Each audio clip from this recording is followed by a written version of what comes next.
नमस्कार दोस्तों।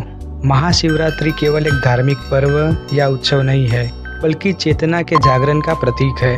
विशेषकर आज की युवा पीढ़ी के लिए, जो डिजिटल दुनिया में मस्त तो रहती है, लेकिन उसके साथ एंजाइटी, कंपैरिजन और इंस्टेबिलिटी से जूझ रही है। उसके लिए यह उत्सव एक कॉन्शियसनेस रिसेट का अवसर प्रदान करता है। आजकल हम बाहरी चीजों की दौड़ में इतना उलझ गए हैं कि हम अपने भीतर की शांति और संतुलन को भूल चुके हैं। महाशिवरात्रि हमें यह याद दिलाती है कि असली शांति और शक्ति बाहरी चीजों में नहीं, बल्कि आंतरिक अवेयरनेस में है। यह न केवल आध्यात्मिक दृष्टि से महत्वपूर्ण है, बल्कि आधुनिक विज्ञान और मनोविज्ञान भी इसके पीछे छिपे सिद्धांतों को समर्थन देते हैं। तो चलिए हम एक एक करके शिव जी के साथ जुड़े कुछ प्रैक्टिकल बातों को जानने का प्रयास करते हैं, जो आज की मॉडर्न लाइफ में उतना ही रिलेवेंट है। सबसे पहली बात, शिव का अर्थ। शिव का वास्तविक अर्थ है साक्षी भाव और कल्याण। साक्षी भाव का अर्थ है थॉट्स, फीलिंग्स और रिस्पॉन्स को देखना, लेकिन उनमें बह जाना नहीं। आधुनिक साइकोलॉजी भी इसे मेटा अवेयरनेस कहती है। जब हम एंगर, फेलियर या कंपैरिजन का अनुभव करते हैं, तब हम सामान्यतः तुरंत रिस्पॉन्स देते हैं, लेकिन यदि हम एक क्षण रुककर अपने विचारों को देखते हैं, वही तीसरा नेत्र सक्रिय होता है। न्यूरोसाइंस के अनुसार यह अभ्यास मस्तिष्क के प्रीफ्रंटल कॉर्टेक्स को मजबूत करता है, जिससे डिसीजन एबिलिटी और इमोशनल स्टेबिलिटी बढ़ती है, और इसी से हमारा कल्याण होता है और समाज का भी कल्याण हम कर पाते हैं। जब हम मेडिटेशन करते हैं, तब प्रीफ्रंटल कॉर्टेक्स मजबूत होता है, इम्पल्स कंट्रोल बढ़ता है, इमोशनल स्टेबिलिटी आती है, और यही रीजन है कि महाशिवरात्रि की रात जागरण और ध्यान की परंपरा है। लेकिन हमें एक ही दिन ध्यान नहीं करना, बल्कि रोज करना है। रात का सन्नाटा ब्रेन वेव्स को नेचुरली स्लो डाउन करता है। अगर आप उस समय ओम नमः शिवाय कॉन्शियसली चैंट करते हैं,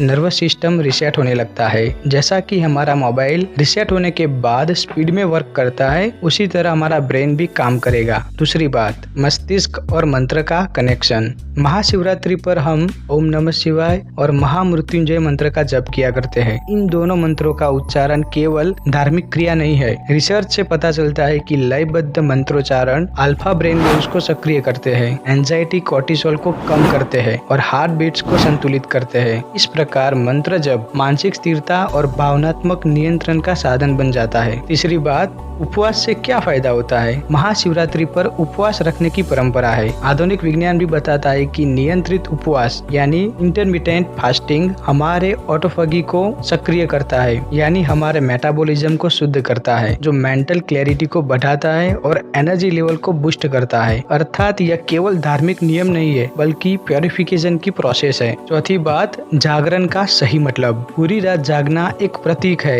कि अज्ञान के अंधकार में से ज्ञान के प्रकाश की ओर आगे बढ़ना। तमसो मां ज्योतिर्गमयम। कल हम डिजिटल जगत में इतना व्यस्त है, इतना खोए रहते हैं, जहां डोपामिन आधारित आदतें जैसे कि लगातार स्क्रॉलिंग करना, रील्स देखना, नोटिफिकेशन देखना जैसी छोटी छोटी बातें हमारे मन को अस्थिर बनाती है। और हम लोग सोचते हैं कि जागरण का मतलब पूरी रात न सोना। नहीं, ऐसा बिल्कुल नहीं है। जागरण यानी अज्ञान से ज्ञान की ओर, अंधकार से प्रकाश की ओर और अहंकार से शिवत्व की ओर आगे बढ़ने का प्रतीक जागरण है। जब पूरी दुनिया सोती है, तब एक सच्चा साधक अपने भीतर के शिव को जागृत करता है। पांचवी बात, तांडव का मतलब आत्मविकास का प्रतीक है। शिव का तांडव सृष्टि का विनाश नहीं, बल्कि हमारी आंतरिक नकारात्मकता का विनाश है। तांडव का मतलब है डिस्ट्रॉय योर ओल्ड वर्जन, यानी कि प्रोक्रास्टिनेशन का अंत, ओवर थिंकिंग का अंत, टॉक्सिक कंपैरिजन का अंत, ईर्ष्या का विनाश, भय का विनाश। हर बार जब आप अलार्म स्नूज नहीं करते, तब आप तांडव करते हो। नेगेटिव थॉट को छोड़ देते हैं, तब आप तांडव करते हो। सोशल मीडिया डिटॉक्स करते हैं,